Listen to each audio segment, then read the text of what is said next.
মসজিদের মধ্যে আজান হচ্ছে হাইয়া আলাস সালাহ, হাইয়া আলাল ফালাহ।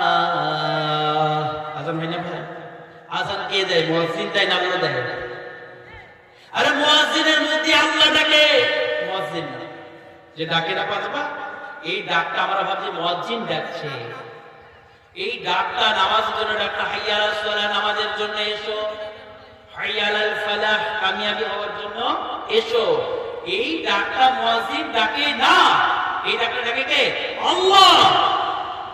বুঝলেন না? এই ডাকটা ডাকছে মুয়াজ্জিনের মুখ দিয়ে আল্লাহ ডাকে। এখন আপনি দোকান দিয়ে বসে আছেন, দোকান খুলে আছেন, আপনার আসরের আজান হচ্ছে, আল্লাহ ডাকছেন হাইয়া আলাস সালাহ, এসো নামাজের জন্য, হাইয়া আলাল ফালাহ। এই নামাজের মধ্যেই তোমার দুনিয়ার আখিরাতের কামিয়াবি আছে। মানুষ দেখবেন অ্যানসার দুই প্রকারে দেয়, একটা কওলান, একটা ফি'লান, একটা কাজের মাধ্যমে, একটা কথার মাধ্যমে, হয় না? একটা কথার মাধ্যমে আমি বললাম ভাই এক গ্লাস পানি নিয়ে আসেন, বললো পারবো না, একটা জবাব হইলো কথার দ্বারা। বললাম এক গ্লাস পানি নিয়ে আসেন, সে শুনলো কিন্তু উঠলোই না, মানে যে একই জবাব হইলো না, আলাদা হলো। আরে একই হলো না ভাই? একই হইলো। যে পানি আনবো না, একজন মুখের দ্বার পরিষ্কার বলে দিল পানি আনবো না, আর একজন শুনে উঠলো না, দুজনের অ্যানসার একই হলো, পানি আনবো না। অনুরূপভাবে আল্লাহ সুবহানাহু ওয়া তাআলা ডাকেন হাইয়া আলাস সালাহ, তোমরা নামাজের জন্য এসো, হাইয়া আলাল ফালাহ, তোমরা কামিয়াবি হাসিল করার জন্য এসো। ওই দোকানে কওলান অর্থাৎ কথার দ্বারা জবাব দেয় না, সে কাজের দ্বারা জবাব দেয়। ইয়া রাব্বাল আলামিন, আপনি তো ডাকেন আমাকে দুনিয়ার আখিরাতের কামিয়াবির জন্য, কিন্তু আমি দোকান খুলে রেখেছি, আমার দোকানে 100 লোকের ভিড়। আপনার কথা শুনে কামিয়াবির তালাশে যদি আমি দোকানকে বন্ধ করে 100 খানা কাস্টমারকে তাড়িয়ে দিয়ে তোমার কাছে যাই কামিয়াবি পেতে, তবে আমি চোখের সামনে দেখছি আমি নাকাম হয়ে যাব, বরবাদ হয়ে যাব, ক্ষতি হয়ে যাবে, ধ্বংস হয়ে যাবে, অর্থাৎ যাব না। আর এই বলেছে ক্যারি অন করলো, কন্টিনিউ করলো, তার দোকানকে চালিয়েই গেল, চালাতে চালাতে মাগরিবের আজান হয়ে গেল। মুফতিয়ান ইকরাম ফতোয়া দেন ওই সময়ের হালাল ইনকাম করছিল যদিও, তারপর আল্লাহর হুকুমকে পিছনে ফেলে করলো, অতএব ওই সময়ের সমস্ত ইনকামটা তার হারাম হয়ে গেল। এটা মুসলমান করে না? আরে করে না? করে না? মুসলমান। তাহলে আমি বলছিলাম যে ম্যাক্সিমাম 2.5 মিনিটের জন্য কামিয়াবির তালাশ করি, করাটা দোষণীয় নয়, হতে হবে হালাল পন্থায়। কিন্তু আসল কথা আমি বলতে যাচ্ছি, যদি এই 2.5 মিনিটের জন্য আমাদের অনুরূপ প্রচেষ্টা হয়, তবে আফটার ডেথ, মরণের পরে, লা হাজ্জা আলাইহি ইয়াউমাল কিয়ামা, যে মরণের পরের অফুরন্ত জীবন, যার অন্ত নেই, শেষ নেই, যে ইবতিদা, যে ইতিহা নেই, সেই জীবনের জন্য কেমন তৈরি হওয়া দরকার। এই 2.5 মিনিটের জন্য শীতের রাত, গরমের গরম উপেক্ষা করে, ফলো না করে দুনিয়ার শান্তি প্রতিষ্ঠা করার জন্য, কামিয়াবি হাসিল করার জন্য যদি আমাদের এমন ছুটি লাগে, তবে ইমাম গাজ্জালি আলাইহি রাহমাহ বলেন, কিতাব ইহইয়াউল উলুম কিতাবের মধ্যে বলেন, সাত জমিনের আসমানের ফাঁকা জায়গায় যদি রায়ের দানা দিয়ে ভর্তি করে দেওয়া হয়, আর একটা পাখিকে বলা হয় 1000 বছর পর পর তুমি একটা করে দানা খাও, এই দানা খেতে খেতে 1 মিনিট শেষ হয়ে যাবে, কিন্তু মরণের পরে জীবন শেষ হবে না।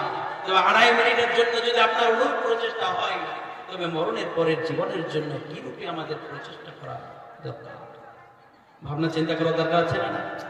আরে বলেন আছে না? এই কারণে আল্লাহ সুবহানাহু ওয়া তাআলা বলেন ভাবনা চিন্তা করো। কারণ দেখবেন যে ভাবনা চিন্তা করে সেই আগে বাড়ে। এই কারণে দেখবেন যে ভাবনা চিন্তা করে না, তাকে বলে পাগল, তার কাটা, ব্রেন শর্ট, মাথা খারাপ, অথবা চতুষ্পদ জন্তু জানোয়ার, তাই না?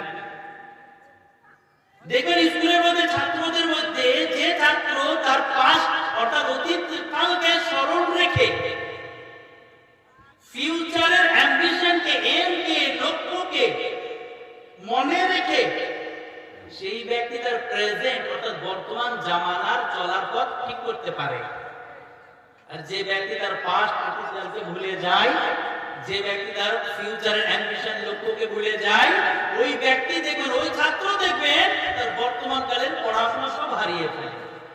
তাই না? একটা ছেলে বিদেশে থাকে, তো সে যদি তার পাস্টকে ভুলে যায়, আরে আমার আব্বা জমি জায়গা বিক্রি করে আমাকে স্কুলে পড়াচ্ছে, অ্যাম্বিশন ফিউচারে ডাক্তার বানাবো বলে, এখন পাস্ট যদি ভুলে যাই আর অ্যাম্বিশন ডাক্তার বানাবো যদি ভুলে যাই, তো প্রেজেন্টের বর্তমানে তার পড়াশোনা কি ঠিক থাকবে ভাই? কি বলেন, পারবে? পারবে না। এই কারণে আমাদেরকে ভাবনা চিন্তা করতে হবে। ভাবনা চিন্তা যে করে সে মানুষ, ভাবনা চিন্তা যে করে না সে অমানুষ।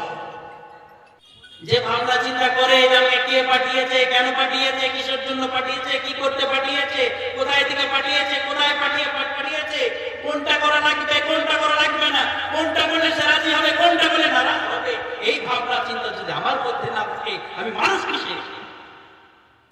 ঠিক না? এই কারণে ভাবনা চিন্তা করা দরকার। ভাবনা চিন্তা করা দরকার।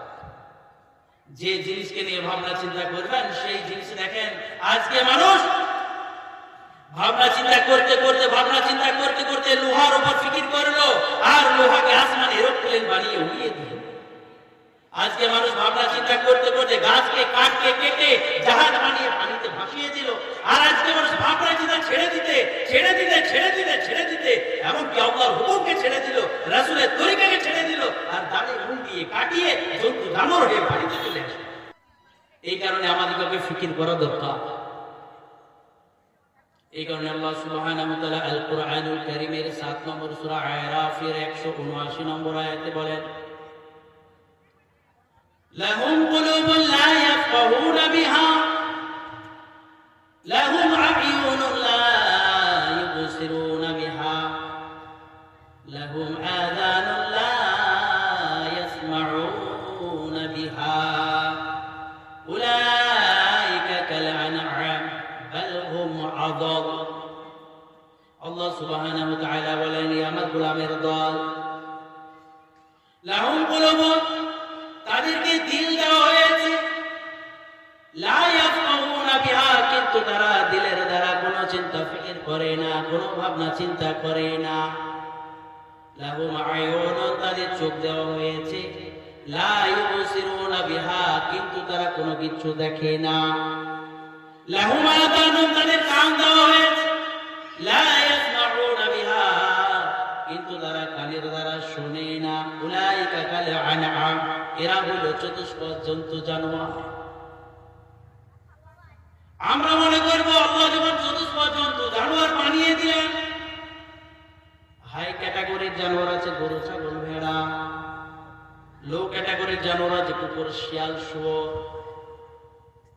আল্লাহ সুবহানাহু, আমরা বললাম যে যখন আমরা চিন্তা ফিকির না করার কারণে চতুষ্পদ জন্তু জানোয়ার হয়েই গেলাম, অর্থাৎ গরু হব, ছাগল হব, আল্লাহ সুবহানাহু ওয়া তাআলা বলেন না, বাল হুম আযাল, বরঞ্চ তারা হইল সর্বনিকৃষ্ট জানোয়ার।